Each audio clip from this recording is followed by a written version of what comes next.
G'day, my name is Chris Charland. In this interview, we delve into the remarkable life of Tony Little. Tony served as an air gunner at the Royal Canadian Air Force during the Second World War. On the night of the 16th of January 1945, while a member of No. 420 Squadron, his Handley Page Halifax bomber was shot down during an operation against the Magdeburg area in Germany. Tony and four others from the seven-man crew survived the ordeal, only to be captured by the Germans and made prisoners of war.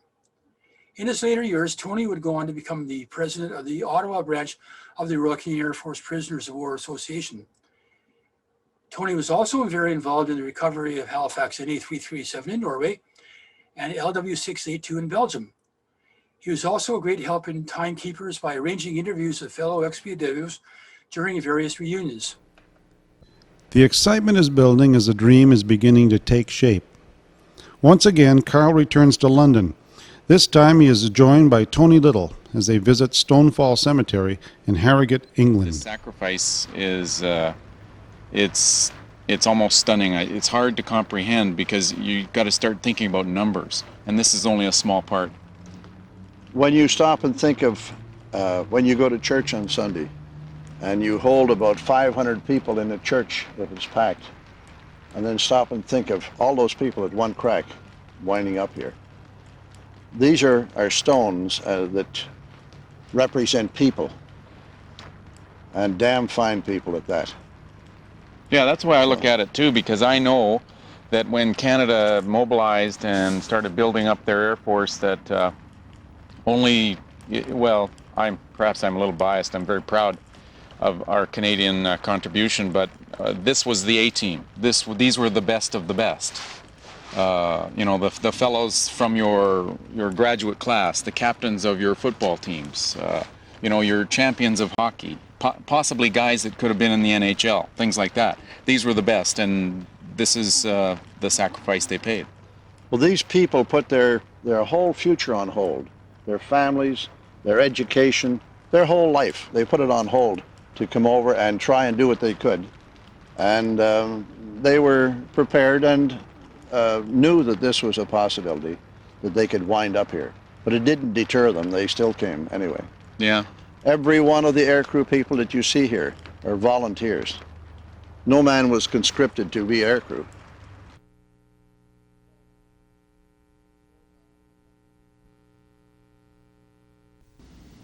Thalthorpe, the control tower and runway where Tony and so many of his comrades had departed on missions cloaked in secrecy and danger. After we were shot down, there was an incident, and it was either February or March of 1945, where a number of aircraft from this station were involved in flying accidents. One such accident was right over York. As I was not here to watch it, I have to believe in what I was told at that time, about that time. And apparently the guy bailed out of the rear turret, and the aircraft hit the ground just before he got clear, and his parachute was partially open, and at the precise moment that a aircraft hit the ground, it exploded, still with him dangling on the end of this partially open parachute. Yes. And it blew him back up high enough that it parachute opened and he floated down and he lived.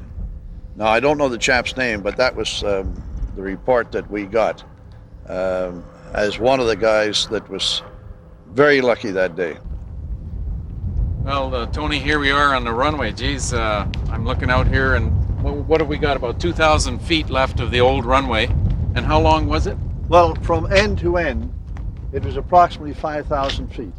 You have the start of the runway, and they had chopped about 26 meters off the end of there. Yes. And now you go right down, but for the whole thing was approximately 5,000 feet.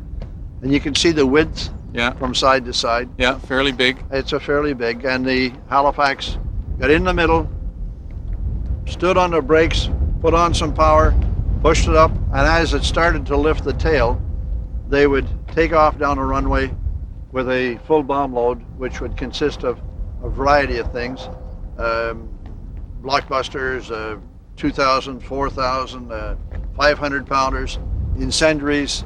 They had the whole mixed bag, and it depended on the target. Now then, you would whip off down the runway as you got almost, 3/4 of the way down. The tail would be off the ground, and I guess I should have put more time in my logbook than anybody else, because I was a rear gunner and the first one off. But yeah, that's right. at any rate, you take off and the aircraft would gently pull up, and as it did, it would start off and they would peel off left or right. They didn't take off like a modern jet. They took off flat and they kept climbing very steadily.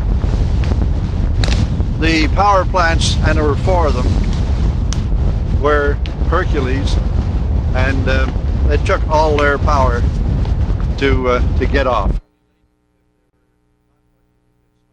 What do you feel like right now? This is the place of this is the high point of your combat years to be at Thalthorpe, and how do you feel about it now? What is it? Do you feel proud? Do you know? Yes, I do. I feel proud, and I feel that in some ways that I'm here not by myself. I'm here with 7 crew members. And I like to think that the 2 that were killed that night are sort of looking down and approving of what we're doing. Yeah, I can definitely agree You're with sort that. of walking on hallowed ground.